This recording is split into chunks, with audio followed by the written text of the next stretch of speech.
Okay, so I got rags over my license plates because apparently that's a big deal. You'd think people would have common sense out there to not do stupid things, but, well, we're just going to leave it right there. Anyways, before we get started,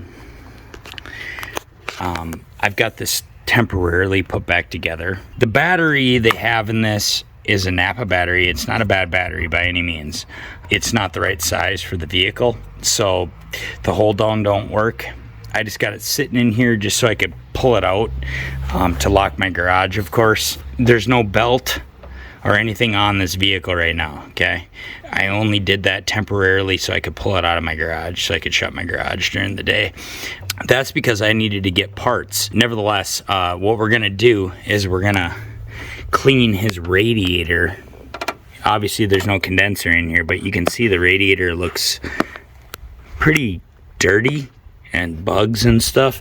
So I've got the pressure washer out, and we're gonna fire the old Honda 5 horse pressure washer up and we're gonna clean this thing. And the reason being is because, I mean, I got this out. I want it to be nice when he gets it back, okay? I want this thing working amazing when he gets it back. That's just how I roll. So, Biden America gas nozzle off my gas can. Yeah, but remember that piece is still in there. It's garbage. That filter's still in Yeah, there. well, guess what? I got a new screen on this one. Well, no, This but Amazon special right here. Fill this thing up. the thing I didn't use it all yesterday when I filled up the gas. Yeah, well, I could drill this thing out and actually put a vent on it, but... Well, be careful. That thing pops off sometimes. Yeah, well, that's because you gotta understand. Oh, whoa! We're spilling gas everywhere. You don't understand. Killing the environment. No, you don't understand. It's got a vent. Gasoline builds pressure Oh, I know, from the but vapor. that black hose part thing will fall off. You're damn right it'll fall off. It did for me. The black hose always falls off. Oh, yeah? You better remember that. Hold on. It's full. I suppose I probably should check the oil in this thing, because I doubt anyone's done that in a while. I haven't touched that thing since forever. Well, we gotta put this away. Well, you're always the last one to touch everything. You're the last one to touch all the toys. I'm always the last one to touch everything. I always get seconds. Second, third, fourth, fifth. I wish. Oh, yeah? Alright, we'll put the frickin' EPA approved nozzle back on here. My buddies that do small engine work out there, they're gonna be giving me crap. They're gonna say, that ain't the right level, that ain't what you're supposed to do. I've been trying to encourage one of my buddies out there to start making YouTube videos. I used to work with him back in the day when I worked at tire retail. Awesome tech. Told him, like, start filming your stuff, man. You got a lot of talent. I can see it. Anyways, she's ready. Let's fire it up. We'll give her the old choke.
I already know the thing's got running issues, but since he's got a rear pan leak, there's oil under there. I'm just going to degrease it while I got it in the driveway before we pull it in. And then that way we can see how bad that leak really is down the road, okay? Someone in the comments is going to be like, dude, this is what you need. And then I'm going to be like, sweet, fixed.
carburetor is dirty, I'm sure.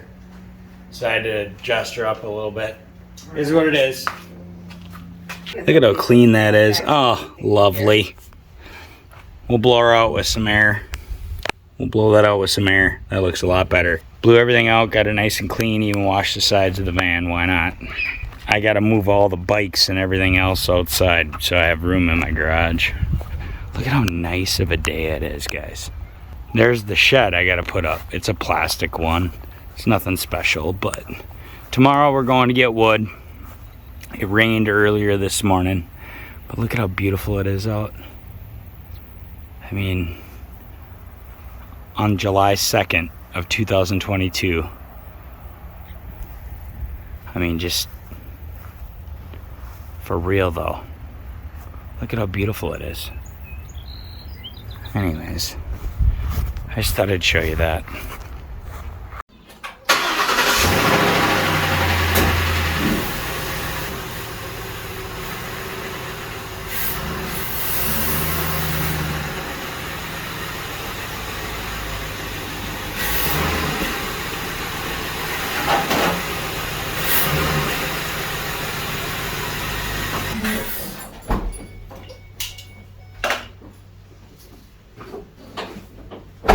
Okay, so getting into what we have going on.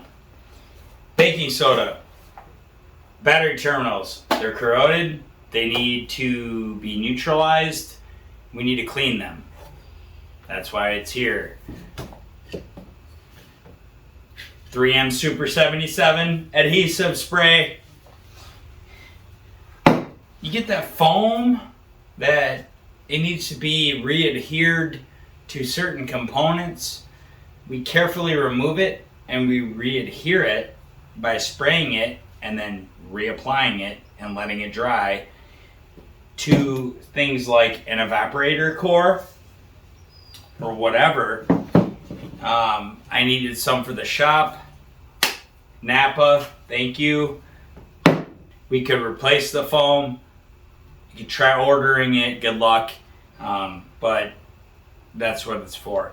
12-ounce cans of 134A from Chemours. Straight 134A. That's what we're going to be using. We're going to be charging this system not with a machine, of course, but with just a gauge set and a vacuum pump that he has provided. He provided me with the 134A, so awesome. We have Motorcraft approved PAG oil for this system. This is a 7 fluid ounce can. Now, with that being said, it's an 8-ounce system. We will get into that. This compressor comes with a little pink tag, usually over your suction line or whatever. This compressor comes pre-charged with 3 ounces, guys. 8-ounce system. We are replacing every component in the system. We're short 5 ounces. The seals for all your lines, all your fittings, I ordered all of them. Same thing with these O-rings. Same thing, right from Ford. The compressor was bought by the customer, which was awesome actually, because the compressor is in fact faulty on this system. Probably why the evaporator blew, right? But nevertheless, it's the compressor we're using. One from Murray. Murray compressor, evaporator right from Ford. This is where it blew. Okay. That foam that I was telling you guys about, that went around the outside edge to seal it to the box, the HVAC box, and then around the lines, right? We'll reapply that with that adhesive spray, okay? As best we can. Here's why we are doing a compressor. This is the fixed orifice tube, or the metering device, right? It's not an expansion valve type system. It's a fixed orifice tube, but you can see the debris, the metal stuck in the screen there. That is why we're replacing our compressor. Okay. I did get a new orifice tube. It's already installed. That orifice tube goes into our evaporator. You'll see the little dimples there. Maybe you can see that, maybe you can't. Bring it a little closer. So our orifice tube, I put that in there. So that fixed orifice is already in there. And in case you forgot, the black side goes to the outside, okay? So it goes in that way, okay? Could you reuse this? Yes, you could, but with the debris, I'm not reusing it. Lines, okay. The suction line from the compressor to the evaporator needed to be replaced, and here's why. If you are interested, obviously watch my live stream, you'll see why. I had a hard time getting this line off. Now I tried hitting it with the brass drift. I tried hitting it with a regular hammer. Since I was doing the compressor, I really didn't care if I damaged it, so obviously she got beat up. I tried drilling out the stud and hitting it. I tried heating it.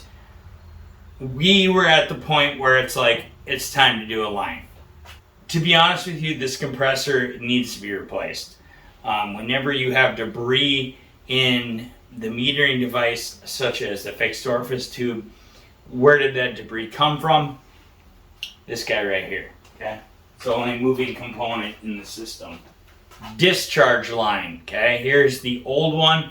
The reason for replacement is there was oil saturation along the wire loom, if you will. This could be oil saturation from spillage from the fill spout, from filling engine oil, or it could be from the AC system. The thing of it is when you're dealing with a high mileage vehicle such as this, with over 250,000 miles, do you want to take that risk? No, you don't. High pressure cutout switch is on here. High pressure port is on here. We were doing this discharge line, okay? Now when you get the discharge line from Ford, okay, the new one, you will get your high pressure cutout switch. I don't want leaks, okay, from crimps. Where the flexible line goes in, I don't want leaks. So we're going with new. This line, this one intermediate line, wasn't leaking. Cleaned it out with hot soapy water. The tensioner arm for the belt, okay, the pulley. Listen to how smooth this pulley runs. Nice and smooth, right? Here's the old one.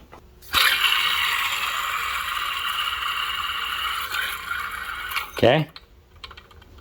Worn out. Same thing with the idler. Old idler for the belt. Not real noticeable. Certainly a lot more noticeable once you have the bolt installed on the actual front cover. New one. Smooth and clean. So let's get a new one. Belt. Right from Napa. Couldn't get it from the dealer. They didn't stock it. Why? Probably because the aftermarket wins the day. Doesn't matter. Got one from Napa. Micro V. It's going on. It's not cracking, but the feel of it, the look of it, it's got to be old. With the mileage, it's getting a belt. The new accumulator is installed. Grab the light here, right here. Okay. Now with this switch that's installed on the accumulator, that is our compressor cutout switch, or our AC cutout switch as you would call it. Okay. Take note of this comes with the accumulator, okay? The cutout switch comes with the accumulator. Pay attention to the pins because the connectors are different, and there is a reason for that. Okay, and I'll get into this here in a second. This connector is not going to work with this cutout switch, but before you get all crazy, all right, before you get all crazy, if you know your parts guy at your Ford dealership, he should be nice enough to give you the updated switch connector that you're supposed to wire in. We're going to cut the harness open. We're going to crimp it in. We'll use common sense when we do it, of course, like always. But I wanted to mention that before you think that, like, oh, I got the wrong part because they gave me the wrong switch. No, they didn't. And they obviously didn't like this design, and they changed it, okay? Okay, so the condenser. No obvious signs of leakage. We have a little damage here. However, this is the back side. The front side, rock damage, bug damage, road debris, age. Customer, again, is making an investment. Now, with the new one from Ford, this is how it came from the factory. Comes with the new air dampeners, or the wings, if you will. And then, of course, it's plugged for our ports, for our discharge line and our liquid line. It won't have the damage in it. It will be installed and done. It's going to do what it needs to do, right from Ford. So, when we're doing the AC repair, what do we learn? We learn that sometimes you just got to replace it all. And you guys will see why when we're done. Okay? But that's not always an option. Sometimes you have that customer that's like, oh, well, can we just do a compressor? Well, you need to remember, when you have a compressor that's putting a large amount of debris into the system, okay? Look at these fins. Look at these fins. That refrigerant has to travel through these fins, these little guys right here. That means any metal debris that gets into the system is going to flow through all of that, okay?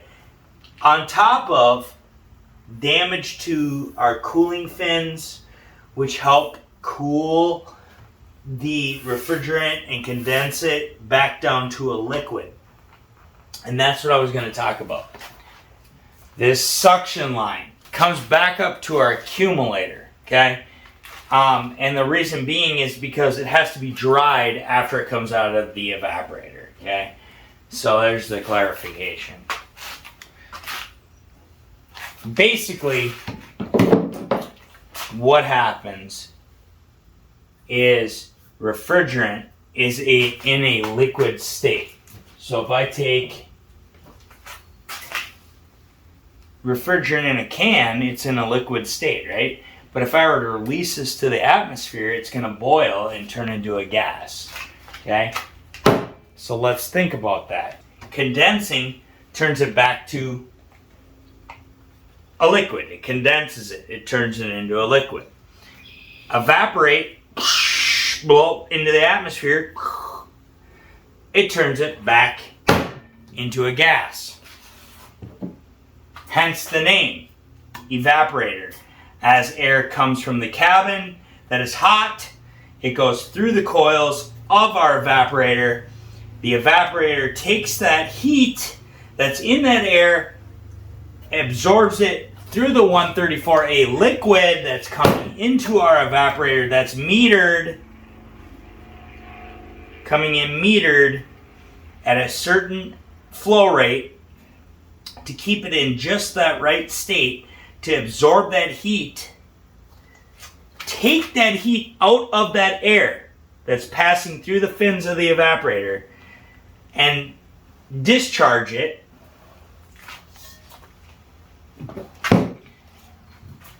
Discharge our 134A as a gas. Okay? Now, where does that gas have to go? The gas has to go through what we call an accumulator, or a receiver receiving it and drying it, filtering it, getting the moisture out of it, the contaminants out of it, the metal debris, whatever. We filter that, and then we send it, and then it's sucked. It's sucked by the piston of the compressor on the suction side line, okay, back to our compressor, in which it can compress that and turn it back to a semi-liquid, liquid/gas, almost full liquid state, and back on the high side of our AC system to flow through our condenser, which is going to allow air travel from the front of the vehicle and the fan to condense it, take that heat and transfer that heat back to the atmosphere and take it out of the refrigerant and turn it back to a liquid. Hence the name of a line coming from our condenser back to our evaporator, or where our metering device is, our orifice tube, or our thermal expansion valve, TXV if you will.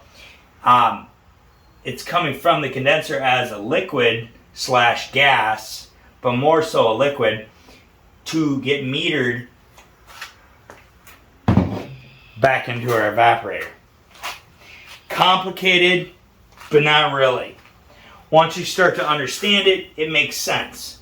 So, I wanted to clarify that for anyone wondering. Well, let's, without further ado, I gotta tear this thing back down, so we're gonna do that. We're gonna rip her back down and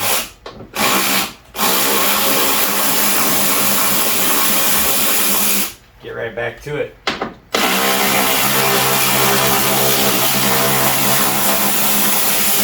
mean, we got to put the compressor in there. That's going to be a process. Once the compressor's in, we're on the home stretch.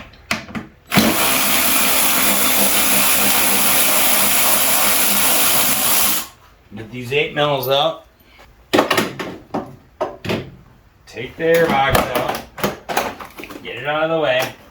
Now, you got your mass airflow in here. Mass airflow sensor. Just set it out of the way, okay? 10 mils. Get these mounts back out.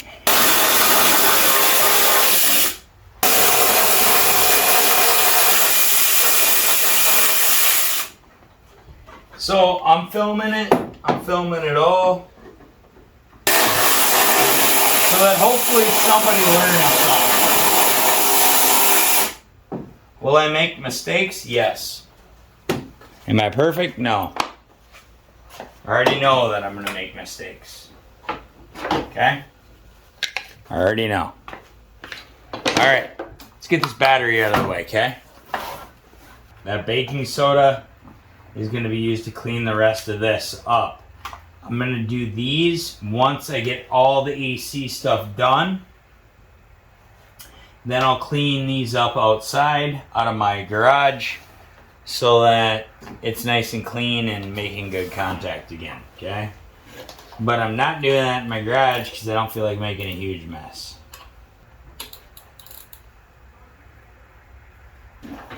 Okay, battery's out of the way.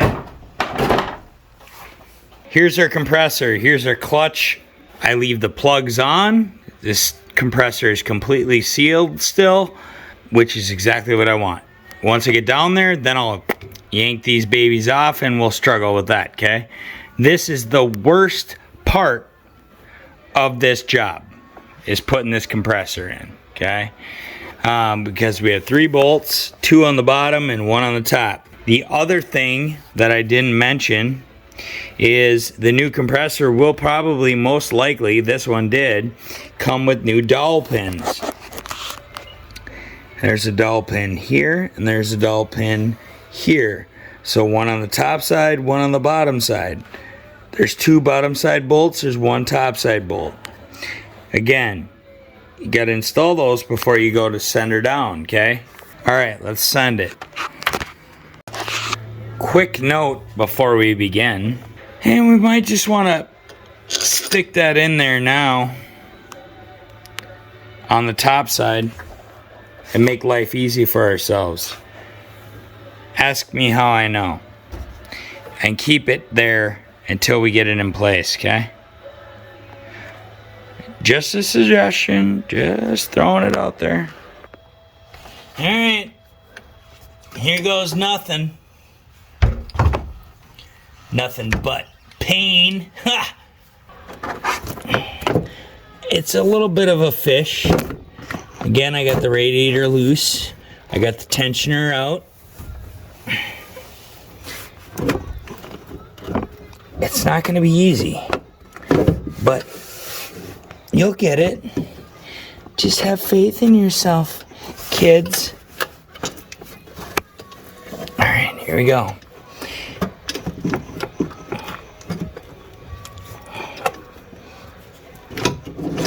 Oh. All right, nice and easy. Once it's down in there, just tilt it.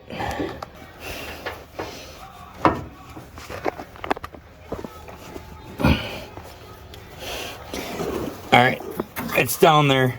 Let's go down below. We gotta go down on this baby. Okay, now we gotta line it up.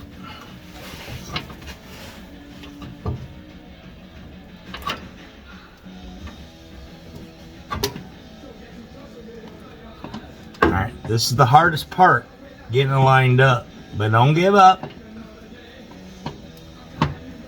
God is with you.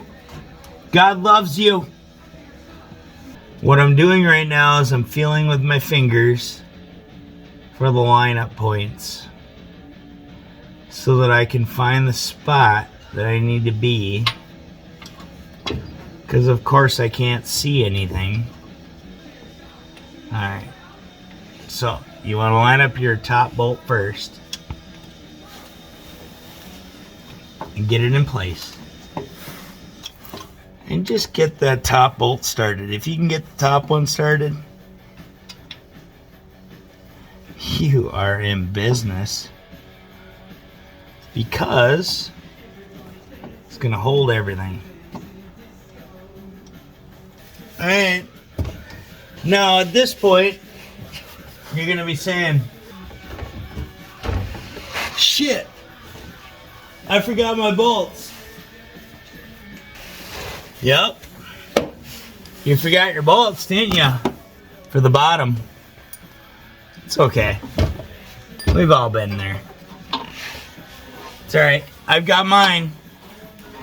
I know you didn't forget them though, right? Right? Because everyone remembers them the first time.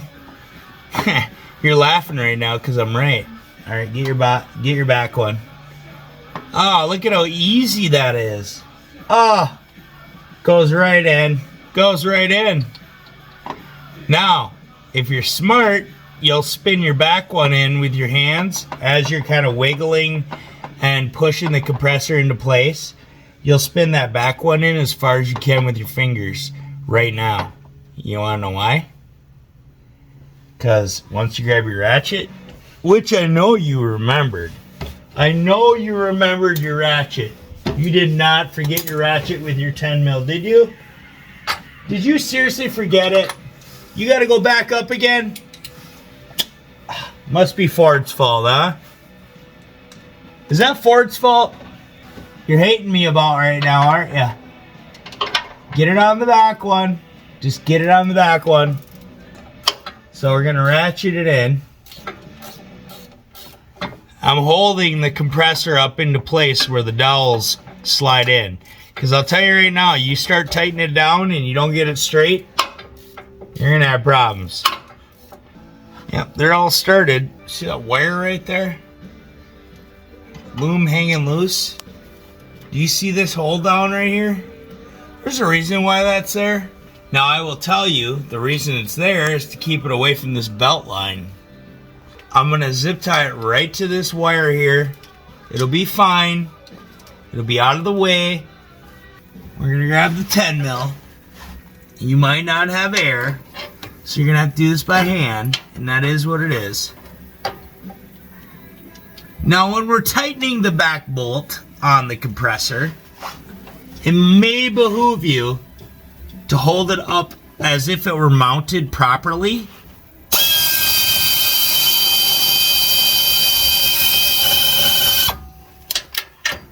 I'm just throwing it out there.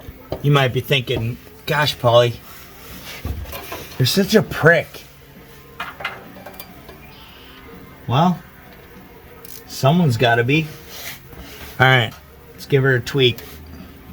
Oh, that is beautiful. Now you might be doing this with a ratchet that's not a snap-on. And for you guys that are doing that, use common sense. It doesn't have to be super tight, all right? What's the torque spec? Good and tight, but common sense. And I'm going to tell you, that's done.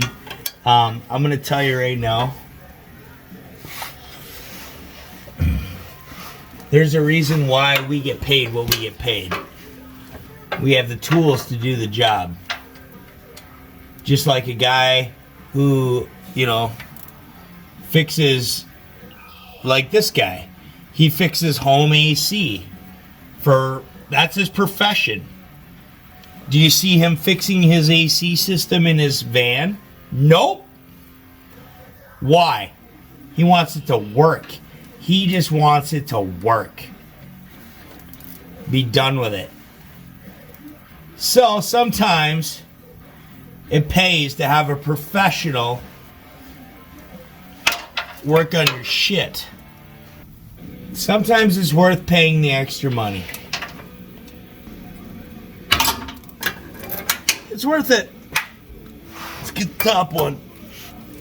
Now, if you remember right, if you were wise enough to watch my live stream, this top bolt wasn't even tight last time, which tells me somebody else was in here, because I sure as hell didn't loosen it.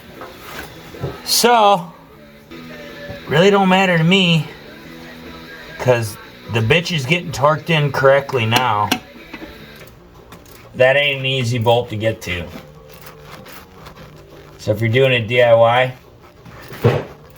FYI. She's snug, just like the bottom ones. So there you go. Compressor install. Let's get the lines. That seal right there is dry. We're gonna apply a dielectric.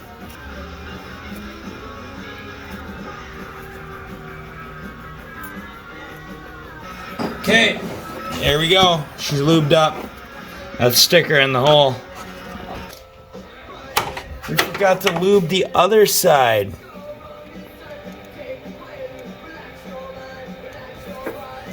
There you go.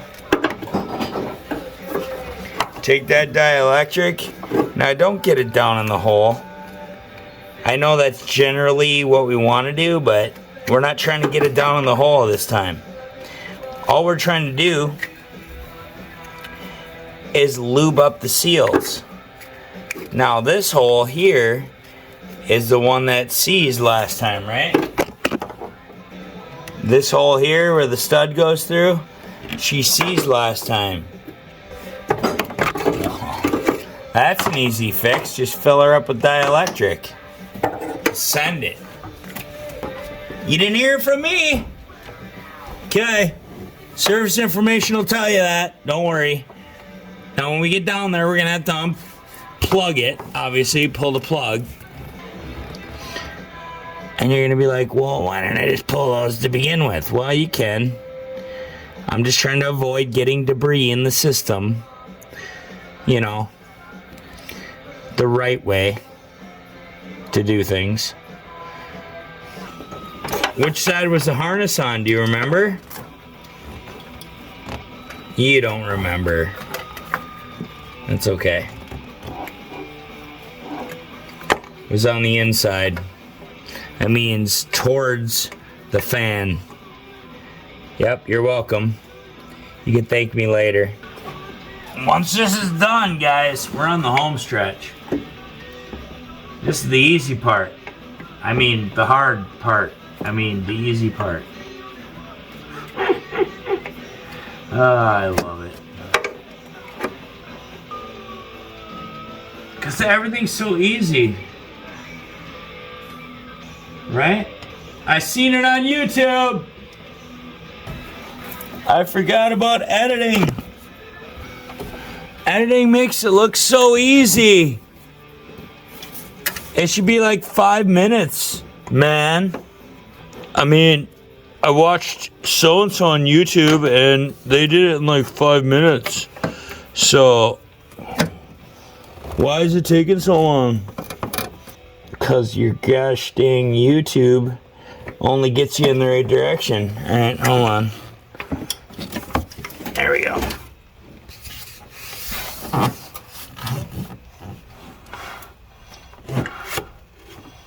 Because your YouTube is flawed. What?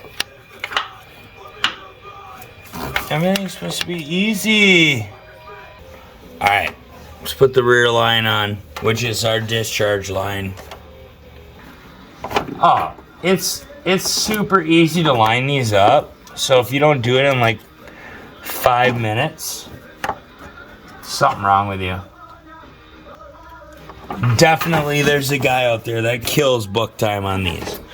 He just kills it because he's that amazing. I mean, he only has 6 comebacks every freaking month, but he's that amazing. You know? I mean, with that kind of comeback ratio, that screams promotion. Because, duh, he gets it done. He gets it done.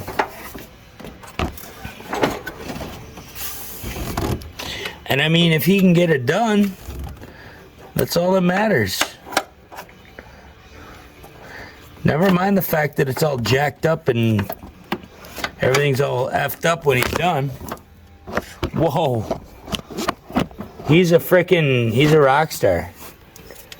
I mean, you gotta think about this. This guy, he's your rock star. He is your all-star player. He gets it done. Okay? I mean, when you need something jacked up, he's there. Definitely give that guy a promotion. I mean, he does it in a quarter of the book time. He's so worth it. That's why guys like me are redoing his work. Duh. You know, he leaves compressor bolts loose. Definitely worth it. Anyways, moving on. Already got the discharge line down in there, okay? That is a process, as you will find out. Now it's time for suction line. Alright, I'm gonna run back down below, see if I can line it up.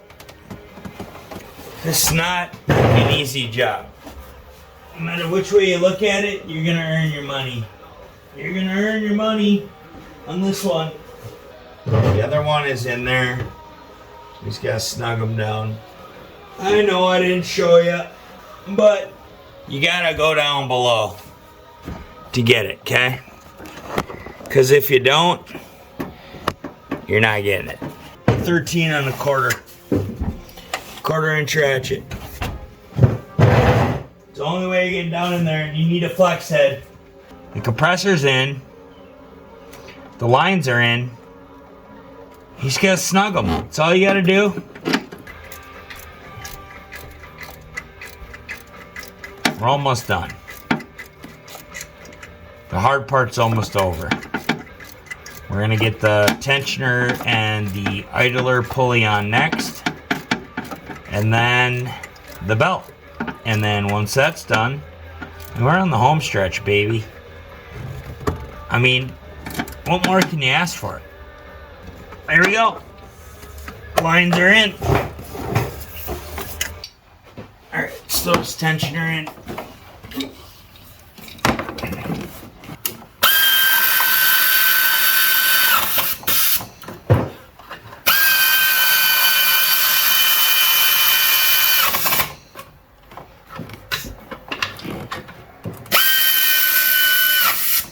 Don't be a freaking idiot. You gotta at least give him a quarter turn.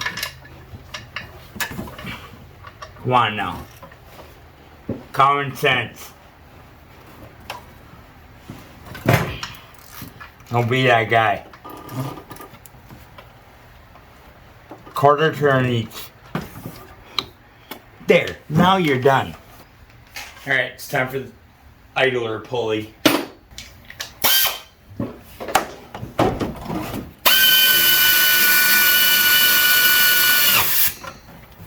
Yes, that needs a quarter turn as well. We're done with that. Let's put this belt on. Well, before we get carried away, I suppose we should probably inject some oil into the system, okay? And I got this little syringe that I use to inject my children with lots of drugs, okay? And if you look on here, yeah, I'm a horrible parent, I know. This is 1 teaspoon, okay? All right, and if we look on Master Google, it does tell us that 1 fluid ounce is equivalent to 6 teaspoons.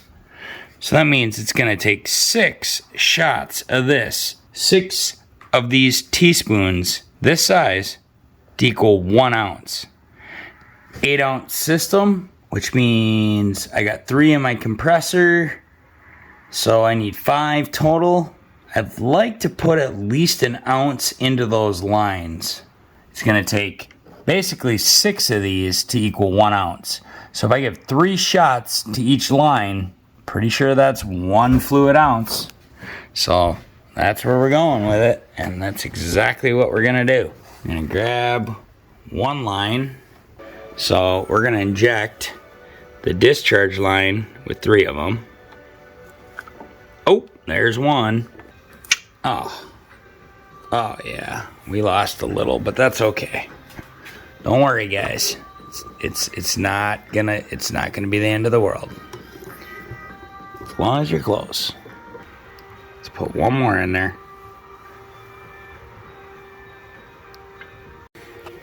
All right, so now we just let that, kind of sit in the hose. So now we're gonna do our section line, which is this one, going down to the compressor, okay? 3 shots. 3 shots. There's 1. You like watching me inject oil, huh? I'll give you an injection. Oh yeah? I don't know. It sounded good at the time. Only for promise. I'm not your fortune teller. Maybe. Maybe I am your fortune teller. That's 2. Hold on. Is this the last one? Yeah. Boom. Unfortunately. There we go. Really? Alright. There you go. 1 ounce of oil injected, but only a ½ ounce in each line. We're just going to let that soak. Now, that means if our compressor has 3 ounces in it, we put 1 ounce in the lines. That puts us at 4. We need 8. So we got 4 more ounces to go. And if you know how to do your math, 4 times 6 is 24 more shots. Okay? Oh yeah, yep. So now we gotta put some in the accumulator. Let's put 2 ounces in the accumulator. Okay, so that's an ounce each on each side. That would be 6 shots on each side. So, to do this on this one, because this one doesn't want to flex very well, we're gonna have to take out, we're gonna put 6 shots in our low side Schrader port, but we're gonna take the Schrader valve out. So, let me just grab this guy right here, this little valve core tool. We stuff it in the hole. We turn it. Because if you ain't turning it while you put it in the hole, you ain't doing very much. Oh, yeah? No. If you just stick it in there and you don't do nothing with it, what's the point? Well, let's try it. Well, be careful what you wish for. You might just get what you want. I don't need a wish, All though. right, hold on. I gotta do this off camera. All right, well, I'm waiting for her to give me a tweezers because I gotta pluck the Schrader valve out of there. Because of course, you know, once you stick it in there, you can't get it out of the hole. So Do you need a tweezer? that is not a personal Do you problem. need a tweezer? Yeah, I do actually need a tweezer. Yeah. I'll go get one. How am I supposed to get it out of the hole? You gotta pull hard. Oh yeah. Yeah. Oh gosh. Again, I checked the box, not for kids. We're gonna go on the other one for right now. Okay, we're gonna shoot it up this hole. Hold on, that ain't gonna work because that's like facing straight up. Ah, there we go. We got our facing straight up. There's one. Yeah, we got to do 6 of them. 2.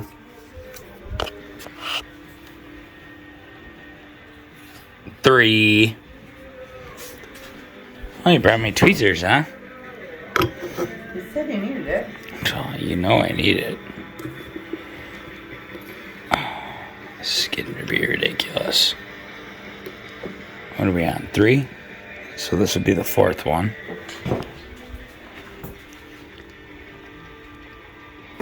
4. Very important that you do this, by the way. 5. 6. Okay. That's that side.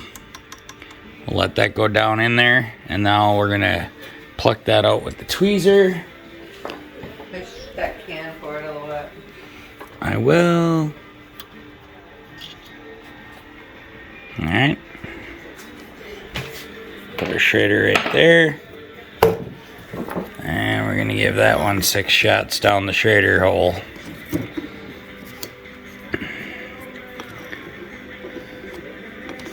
Hopefully everyone's paying attention because I sure as hell ain't.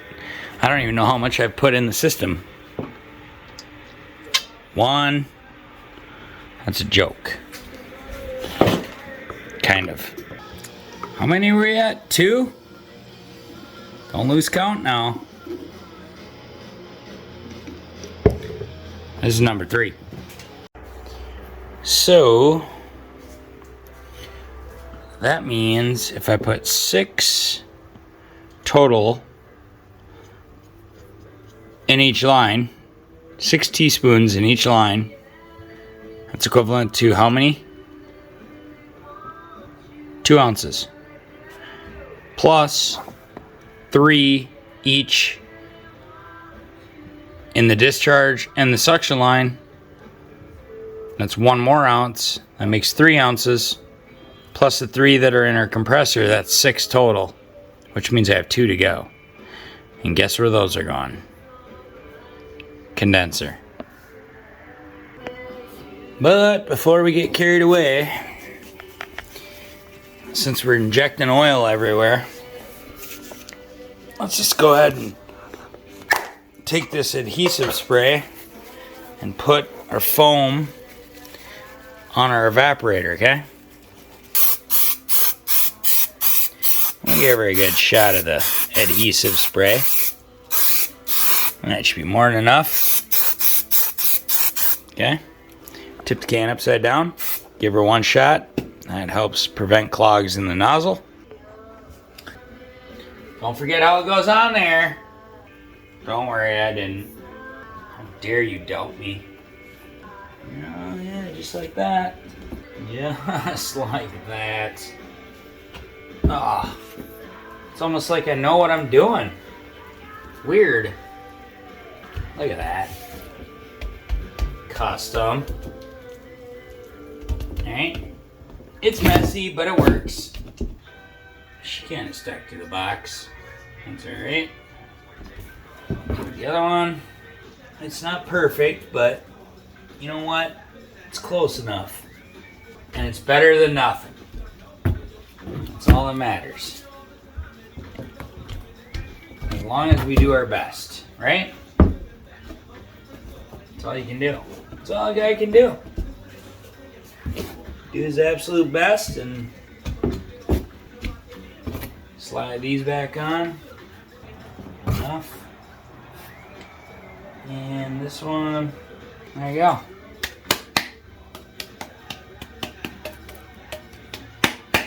Foam's adhered. I don't know if I mentioned this, but I already wiped the boxes out.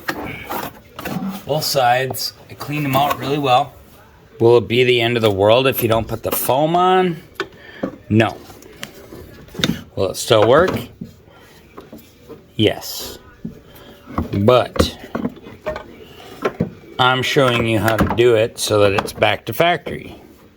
Trying to teach you how to do it so that it looks right. And it is right, okay? Does that mean that it's going to be the end of the world that you didn't put the foam on? I don't know. I mean, duh. But how much better is it when you do it and when you know how to do it where you can actually make it that way? Way better. Alright. Let's get this slid in here gently. There we go. Huh. See? Now it's nice and sealed. That's why they put the foam there, is to seal that lip. And it's a nice tight fit. And you're good to hook. Because, hey, who doesn't like a nice tight fit? New O-ring is already on the accumulator side. We'll just put a little dielectric on there. Don't need a lot. Just enough to lube up that O-ring. Pop the cover off, okay? We're going to give her a good shot of this as well. Because dielectric, in case you don't know, repels water. And water and AC systems don't mix very well, so why wouldn't we use dielectric? Now they'll tell you to use the PAG oil, and that's fine if you want to do it that way. Only thing about PAG oil, it attracts water. It actually absorbs it, so I don't know. The hell do I know, you know? Alright, here we go. Let's make sure that that seal slides in there nice. Nothing's binding, nothing's sticking out. Alright, there we go. And all I did was I lubricated the threads. I don't know, you can't even see that. You can't even see what I'm doing. Of course. See? I lubricated up the threads with dielectric, okay? And now I'm screwing it in. Because that's how we do it. Screw her in until she's tight and she'll be happy. If you can't do that, well, might want to figure it out. Because it ain't going to work. Did I put that Schrader back in? I thought I did. Yeah, I did. It's in there. Same thing with the Schrader valve, like I put a little dielectric around it when I put it in. And then I just snug her up. And, you know, you don't have to get crazy with it. Just go till it's snug and then a little turn. Okay? That's good enough. Well, before we hook any other lines up, we got to get the box half in, okay? But before we do that, since it's all out of here, why not just put the belt on? Let's put the belt on. We get the belt on and we're in business. We can at least start it and run it. That's alright. Of course we forgot how to route our belt. Don't worry, I got you. Alright, here we go. I don't know how much you guys can even see, but you're gonna have to roll with me on this. Just understand that this is the best shot I could give you for a lot of it. And I'm trying my best. I really am. But it's not easy sometimes. Okay. We gotta get it around the crank. We're gonna start with that. Down and around the crank. Gotta work around the fan. Is what it is. Alright. There. That's around the crank. Up and around the water pump. Down and around the power steering. Once you get around the power steering, try not to rotate the fan like I just did. It's gonna come up and over the alternator, okay? It's kind of important that you pull it up tight and get up and over the alternator. And then what you're gonna wanna do, you're gonna pull up your slack and make sure that you're around the crank all the way. From there, it's gotta go up and over the tensioner and then back down around the compressor. Down around the crank. Okay, back up. I don't know if you can see that or not. Okay. From the crank side, this side, it's got to go up and over the tensioner. Now you have to kind of push the loop through and then wrap around your compressor. And then you have to come back up and underneath this guy. Okay? It's going to seem complicated, but you're going to end on your idler, okay? I know. It's a struggle if you've never done one. It really does seem horrible, but it's really not that bad, okay? It's funny because most people who don't like Fords, there's a reason they don't like them Fords. There's a reason. I'll be honest with you, they're not exactly the easiest to work on all the time, okay? They're really not. But they're not that bad. Once you get them figured out, they're not that bad. You just gotta learn the tricks of them. They're a little tighter in spots than they should be, but you know, patience is key on a Ford. If you don't have patience, you're gonna hate life. Just saying. Straight facts. You gotta have patience with Fords. They're just different.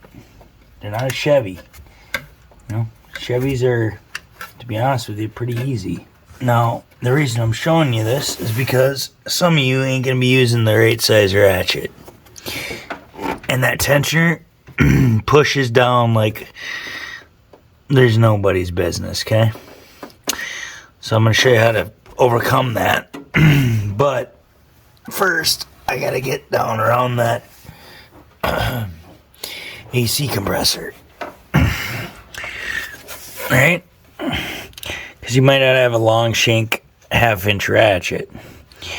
And you're gonna be pushing like you've never pushed before if you ain't got that. So, hold on. Let me get some more here. Alright, let's get off of that. There we go. Whoop. And then we slid off our other side. That's pretty much what you're dealing with. You're going to be constantly fighting to keep things on the line. That's pretty typical.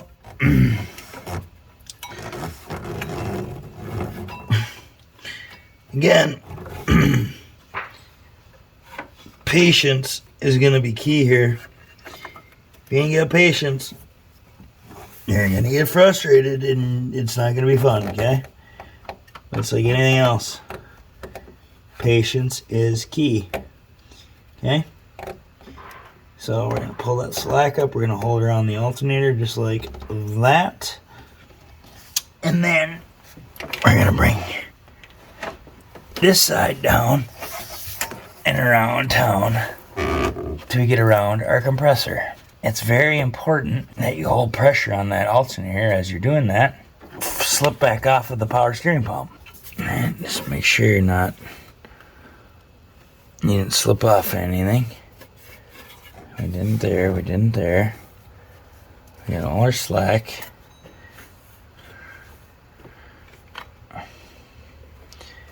Alright. And all of it's down there. The thing of it is now you're going to be saying to yourself, shit, I ain't got enough room to get around the AC compressor, right? Well, take it off the alternator, set it down underneath the alternator, put it on the power steering pump, okay? And then take that extra slack and wrap it around the AC compressor. And then you're already in alignment. And all you gotta do is just pull your tensioner and you'll be able to slip her right up and over the alternator. However, where you are gonna run into your issue, there's a lot of tension right there. Now, the problem most people have is pulling this tensioner because it's tight. So, what you're gonna do, you're gonna bring her up just like that.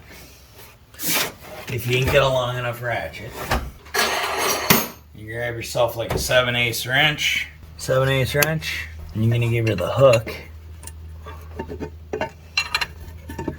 something like meow.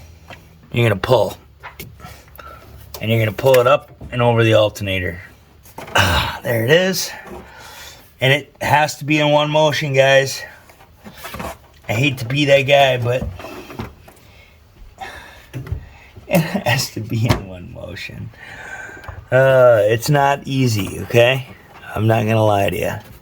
It is not easy to get that tension just right.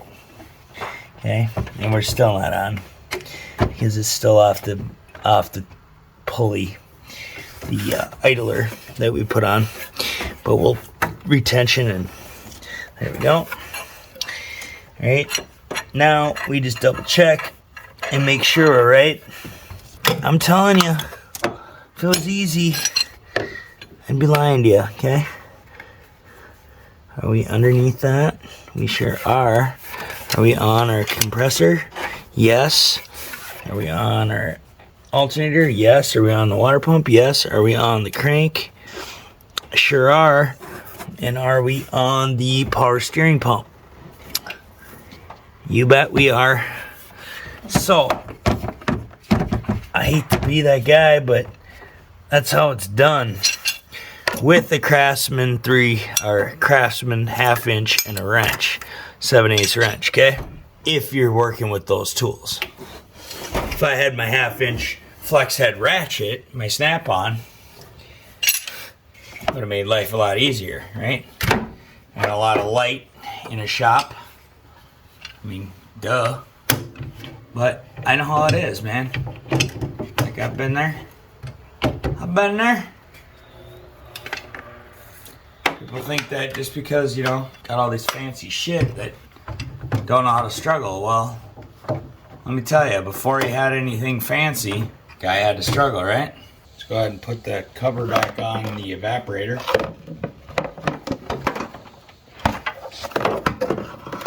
Alright.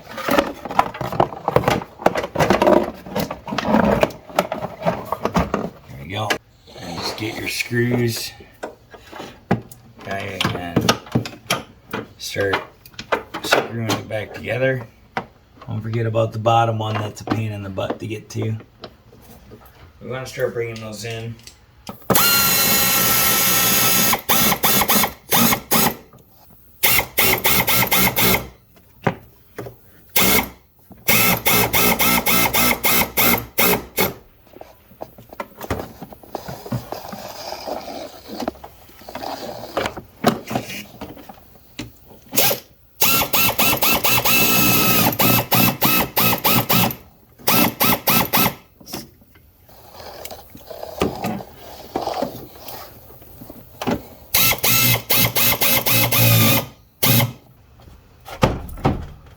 and all the fun ones. You know, because these ones are so easy to get to.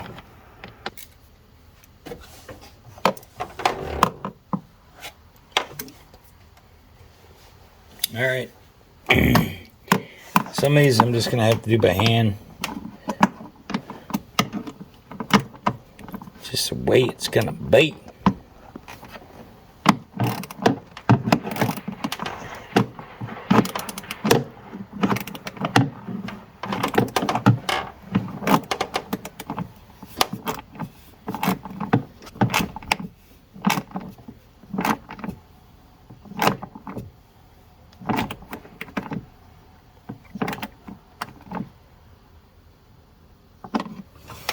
And actually I prefer that because I won't over tighten them then too. You know, it's really easy to strip out plastic. Alright, so that's those. Let's get down to the bottom ones. Oh yeah. Yep. Nothing easier. Oh, you gotta love working on Fords, huh? You really do. You gotta just you gotta love them. You really just gotta have a passion for them.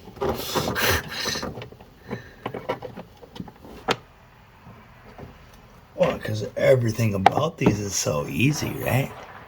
Lovely. There's nothing easy about them. I don't.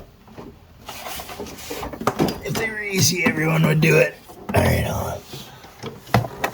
Getting the bottom ones. Nothing better than these bottom ones. Oh, it's going in. We're just gonna go ahead and get this one on there right away. For the line. Get down in there. Get these tightened up. And that's done. Now the other thing we gotta remember is this wiring harness that we yanked off. And we also gotta remember we gotta secure that wiring harness down by the compressor yet. So anywhere you yank the harness off the engine block to get to things, make sure you re-secure that on the proper studs. Don't be leaving that stuff laid loose. So that's all we need is for a harness to rub. So all that's back. Did I miss one? I got them all. Oh no, I got this one. Let's end one.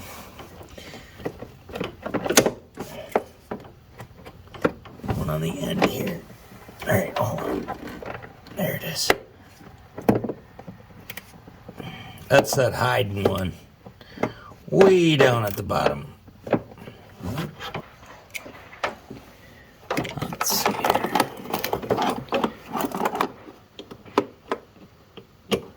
There we go.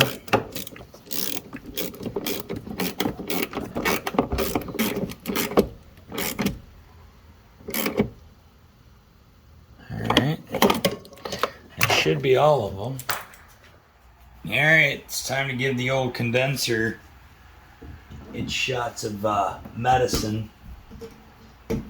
So we'll give 6 shots each. It'll give us a total of 2 ounces. So, 1,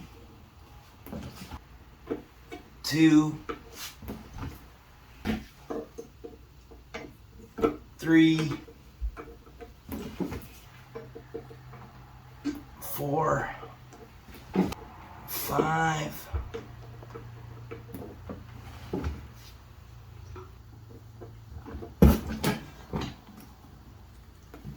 6.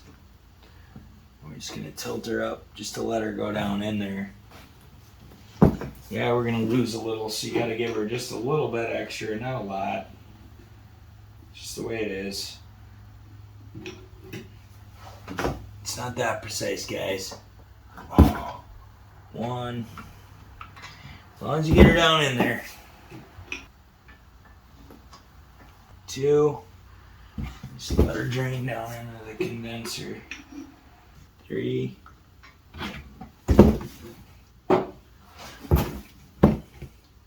4. 5. And the final shot. That'll do her. And then we'll just kind of rub some of this dielectric grease on the spots where the seals are going to go. Granted, we have PAG oil there, but like I said, I like the dielectric better. That should do it. Just throw her down in there.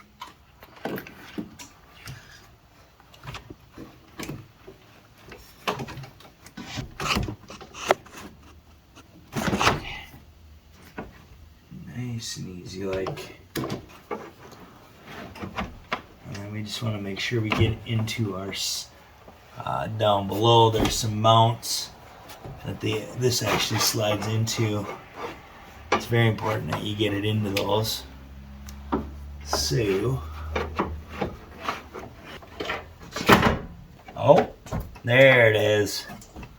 That was the one. And just to give you an idea what I'm talking about, if you take a look down there, you'll see where they slide into those, I don't know, mounts, if you will. It wasn't quite lining up right on both sides. I had to come in down at an angle to get it just right. Now you can see our gap between our radiator with the air dams is equal and nice and tight. Okay, that's the way it should be. Alright, I did go ahead and route the filler spout for the wash fluid up. So we can go ahead and tighten that down.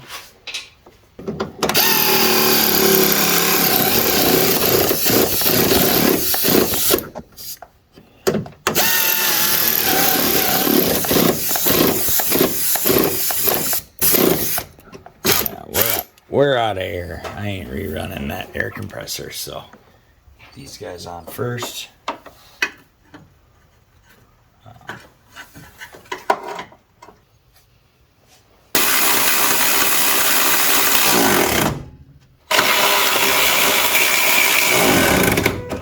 Okay. All the reds.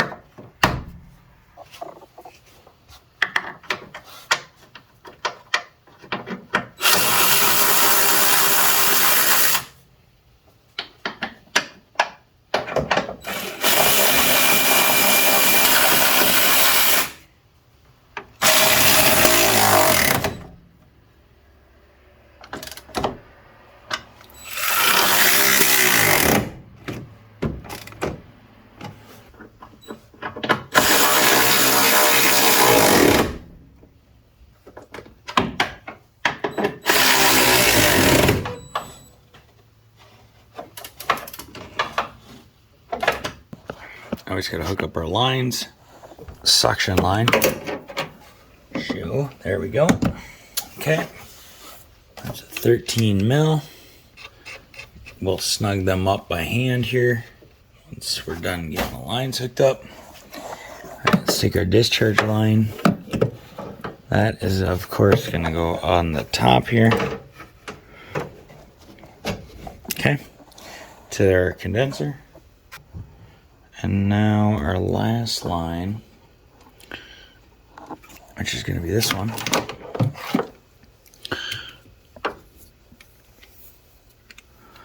I guess technically you could call this a liquid line.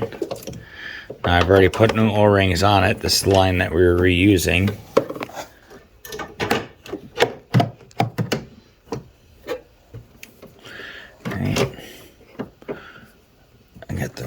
On that, let's we'll throw a little dielectric on these threads here before we snug it down.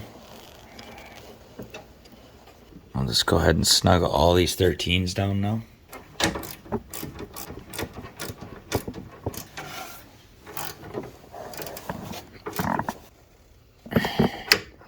Okay, next.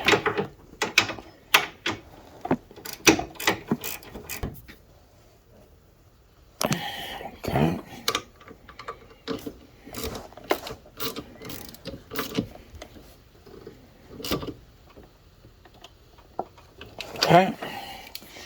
Hold down, screw in for this line on the box. All right.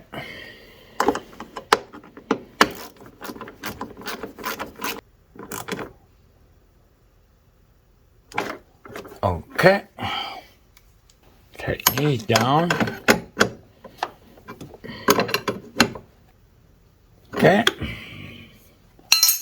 And okay. That's plugged back in. All right, it's time to give this thing a vacuum. Got the vacuum pump hooked up to the port here. I'm gonna put our fancy end down there. There we go. Let's see here, let's turn that, snug that up. Slap that on the low side here. Let's put our high side on. Hook him up. Alright, spin him down. Okay. Open this port up. Both those high side and low side ports are open. Alright, she's plugged in. My switch is on the side here, but we gotta open up port for that. Open these back up. So we're in inches of mercury there. Now we're maxed out right there. Alright, so I shut it off and then I just closed the valve for the vacuum pump, but I left the two low side and high side open, and I'd imagine this is the leak test basically in microns. Alright, so let's wire in this switch. Went ahead and I stripped all the conduit off. Now this mounts, there's two Christmas tree style push pin retainers that hold this harness in. So I want to make my repairs like pretty much right in here so that it's not somewhere where it's going to bend. We'll start with the gray wire.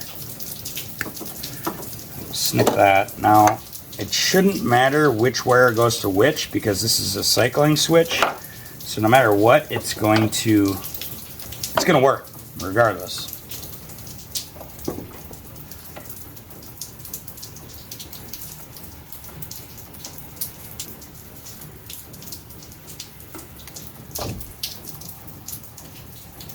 Okay, so we'll shrink that down. Never had problems with these.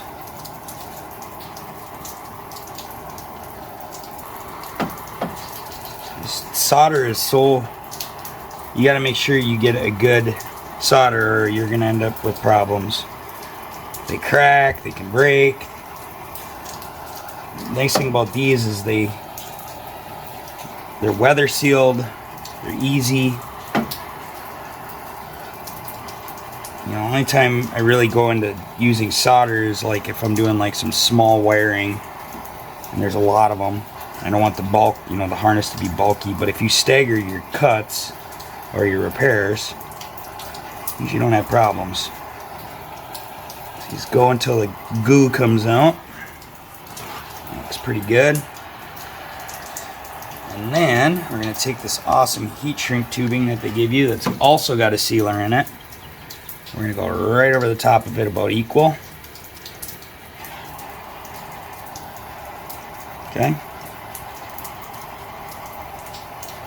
So it's going to be double protected. She ain't corroding.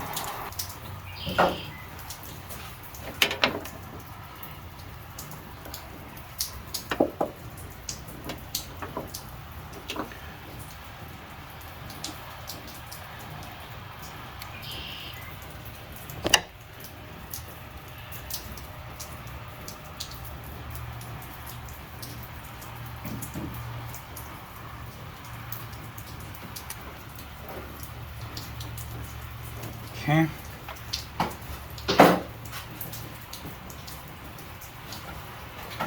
Slide the heat shrink on, and then we're gonna have to measure this out so we don't have it all jacked up. So let's just get it kind of straight here. Hold it right there. Take our yellow wire. Let's kind kind of get a good measurement there. I'd say probably right about there will be perfect. Give herself a little bit extra.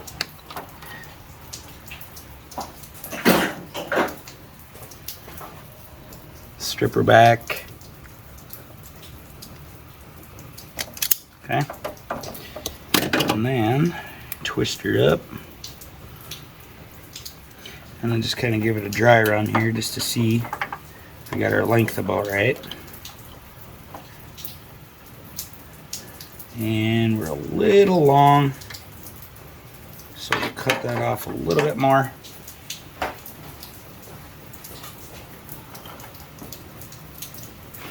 We'll go one more. Give her another strip. That should be perfect right there.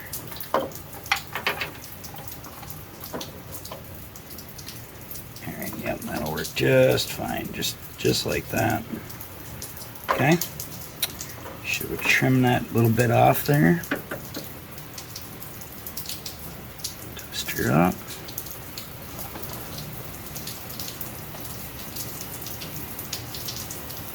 Okay. Give it a little crimp.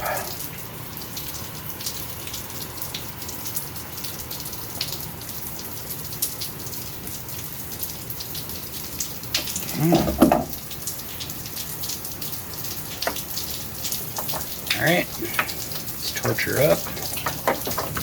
Grab her stuff before it falls down.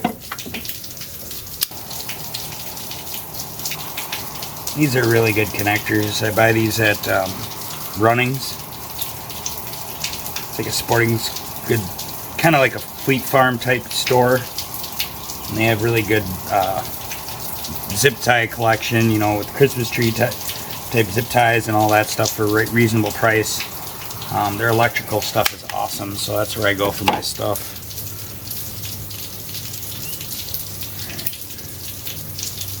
Slide this on here. Hold on a second. This is not necessary, but since they gave it to us, I'm going to use it.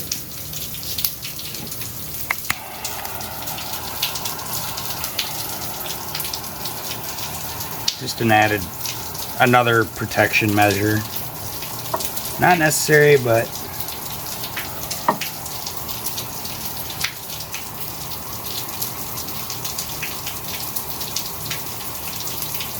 we'll use it. Alright, before we get carried away and wrap everything back up, we're just going to plug this in. We're going to charge up our AC system. Okay? And make sure everything works before we wrap this harness up. Alright, let's get this ground hooked back up. Like I said, we're just going to do this temporarily.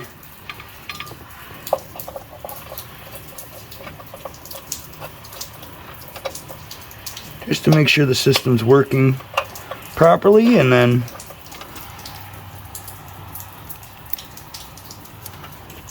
we'll wrap everything up all nice and pretty again, and it'll look amazing. We'll have to dump our battery in here just so we can run this.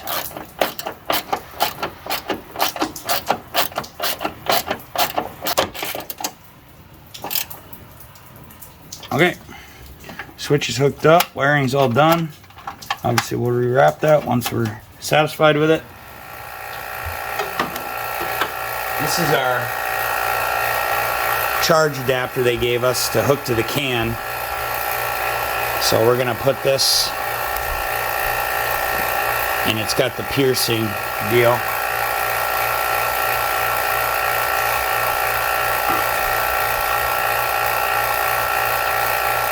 And they want you to charge on the low side anyways, so that's not a big deal. Let's go ahead and hook a can up.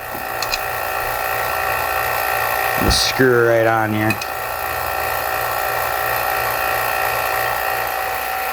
So we got a good vacuum. We're just gonna shut our pump off. Make sure our high side is closed. It is. Our low side's open. Go ahead and pierce this. There it is.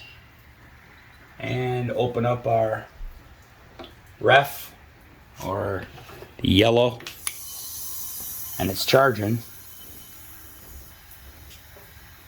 Okay, basically charging on the low side. Just gonna let it charge. All right, we're probably gonna have to use the system to draw the rest in. So we're just gonna toss our battery back in quick so we can start it. And I suppose we'll put that high side port back, or the cap back on, just so it's covered. All right, slide this battery back in.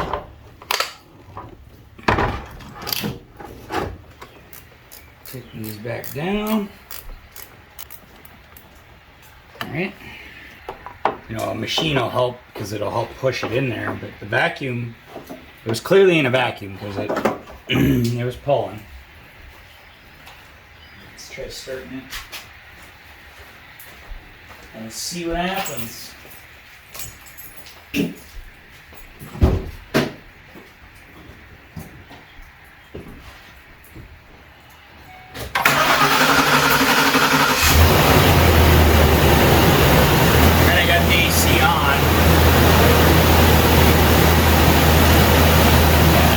Drawing it in now.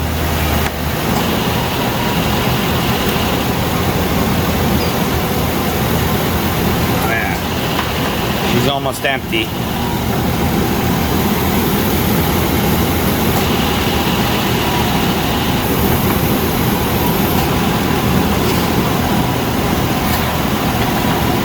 Well, I can hear it. The can's pretty much empty. It's not cold anymore. Which tells me this thing's probably pretty much sucked all the way in, so it's time for another can. So to do that, what we are going to do first is we're going to just going to shut our low side off, or we're going to close our low side valve. I'm going to close my refrigerant valve. I'm going to open this piercing probe all the way up. Okay? And then I think we're good to safely disconnect.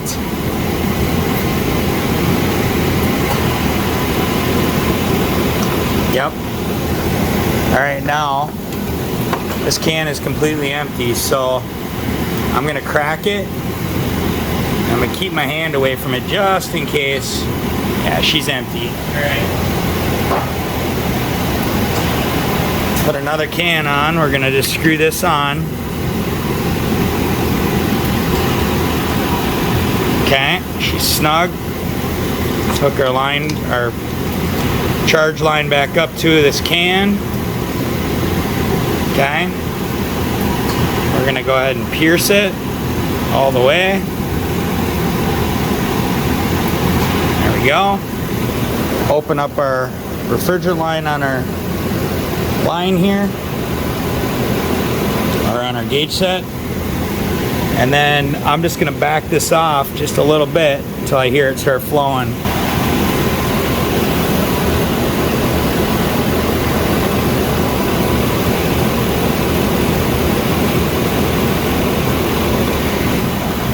Oh yeah, I took that can down like nothing.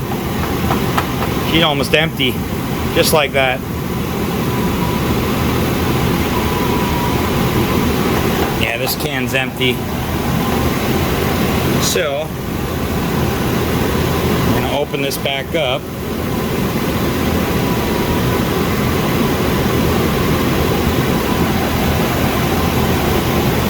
Close our low side again. Close our refrigerant line on our gauge set and disconnect. I took that can down like there's nobody's business.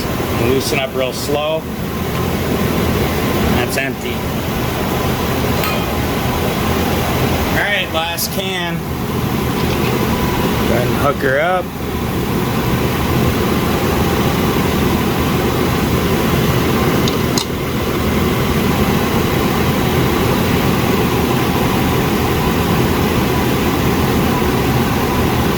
run this in.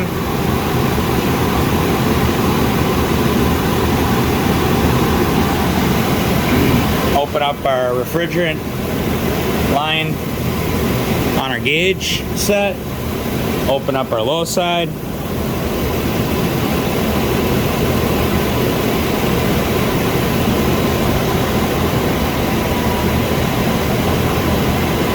There she goes. She's flowing. Oh, she is good and cold now. That's probably a good thing we're going nice and slow. That gives that oil in the system time to circulate.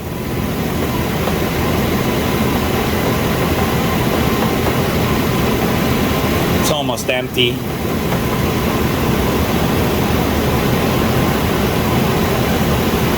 So I don't know if you guys can see my gauges, but our low side PSI is about 44 right now.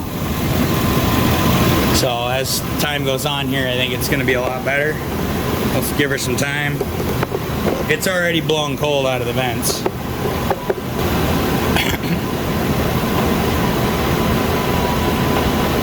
And it's not going to suck this whole can down.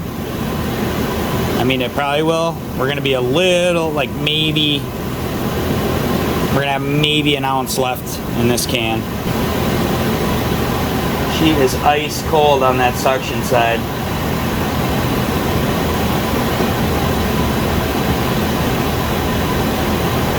So, all right, new connector harness all wired in nice and neat.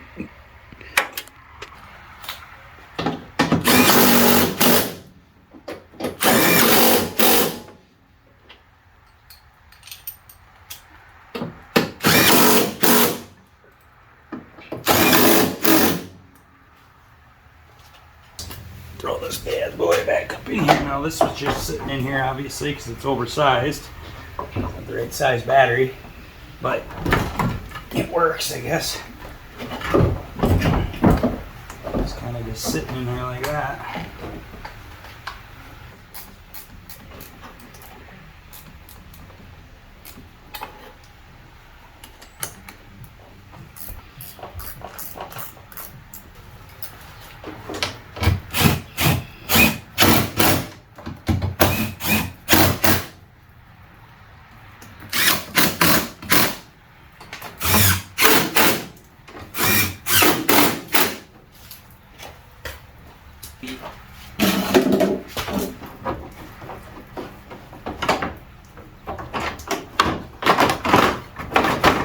Just like that.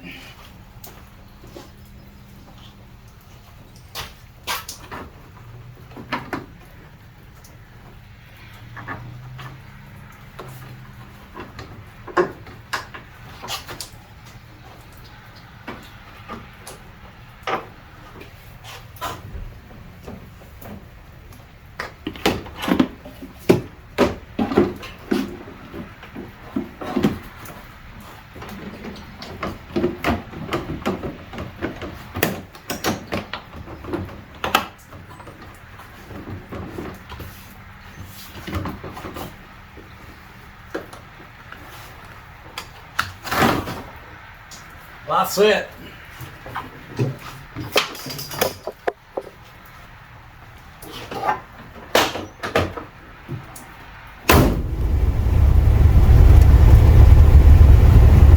We're on the highway right now getting a good test drive in. I'm a little upset because I forgot my temp probe from work, but is what it is. I'm just gonna take my word for it, but you know, put my hand up there, it's freezing up my hand. I'm just sitting in the garage idling with the AC on it and left a nice puddle of water, so she's working right. The system was sweating pretty good, and it's about 80 degrees today. The humidity level's up, so it's a good day to actually test the AC system, and it's definitely working very well. These older systems with these fixed orifices, they never really cooled super cold when they idle. They need that airflow, especially with a fan clutch and stuff like that. But this one was cooling pretty well. You know, it was blowing nice and cool, just sitting there idling in the garage with it on. So that's a good sign. And then now that I'm on the highway, I can really feel it. So he'll be happy. I feel bad that he had to wait that long, but you know, getting parts is always a process. There you go, that's proof right there. Look at how fogged up the window is from, that's how cold it's blowing. So if that's any indication for you of how cold it is in here. She is cold. I'll have to pack a sweater for Tuesday after the 4th. Lovely.